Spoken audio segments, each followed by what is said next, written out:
وحليه النبي صلى الله عليه وسلم كور رميا هبين كيلا يقوريسيي إيه سماد الله إيديجي وحيابه عجب لا نبي قال تصي وحيابه أن هبين كجورا قال كها أنا أركي وحى كميدا أنا جو سماد كسي صعدا سماوات كده حمريا أيا وحى يقول صوب حدا وأن دريمي نعود جون ومعان بندريمي مركزان جبريل وحى كويري جبريل وما حين عودا ودقون يهوذا معان أن دريمي كدوان هوذي أن سعودي مركزا جبريل وحو يقولي وقبضي فرعون أقل كيسا كنا وليد إن أنتي ستمها أفيري كيرتي أيا قبضا ميت كيدي أودي أيا أدقون كاسي لفهدي كسو عرفيا يأسكي دمشديد markaasuu arrintu siday ahayd buu uga warramay wuxuu yidhi inantaasi inan xaasay ahayd caruur dhowrar oo yaryarna way lahayd oon qaangaar ahayd mid yarna markaa umushii bay kala baxdayoo naaskay u dhigtaayoo way xambaarsantoo naaskay jaqsiisaa markaasaa waxaa dhacday cishooyinka ka mida iyadoo inantii fircoontimaha u fidhaysa ayaa waxaa dhulka kaga dhacday shanladii ay timaha ugu fidhaysay iyo waxay timaha ku hagaajinaysay mid kamida markaasay gabadhii waxay tiri bismillaah shanladii waa ta iga dhacday inantii yarayd baa waxay tiri in la aqalkooda waxa jooga iyo arrinka yaala boqortooyaday ku garaadsatay allaha aad sheegayso ma aabahayba illa isaga ku yiri dadka ana rabbukumul a'la anigu rabbigiini u sareeyay rabbiyadana ما علمت لكم من إله غيري إلها أنا هين وأنا دين قرنا يواد لذي ما بتشرو ما أبهي بات شيء سابيتر مركاسا واحد تري إن أنت تمه وفريس مايا ما شيء هذا يات شيء سا واحد تري أنا ربي جاي يا أبها ربي يا ضدك أدني والله هذا واحد تري أبها يبان شيء هذا صار شيكت هذا إله أنا أبها هين ما أنت شيكت أبها يبان شيء وشيك بيتر dabeetana odaygii bay u sheegtay fircoon ahaa oo dhabelisanayo halkan fadhiya oo isu qorsheeyay ilaahan jirin oo beena inuu yahay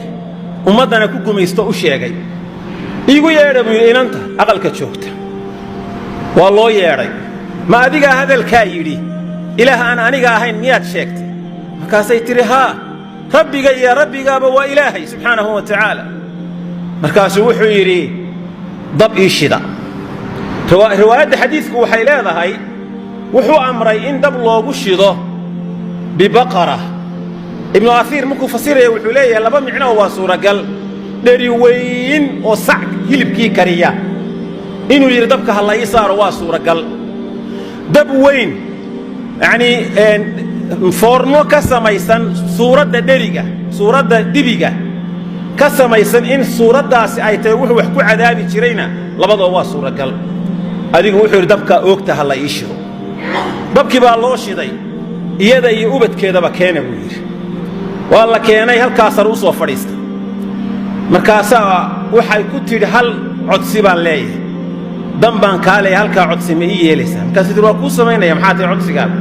waxaan ka codsanayaa aniga lafahayga iyo lafaha ubadkayga markaad gubto ha qubine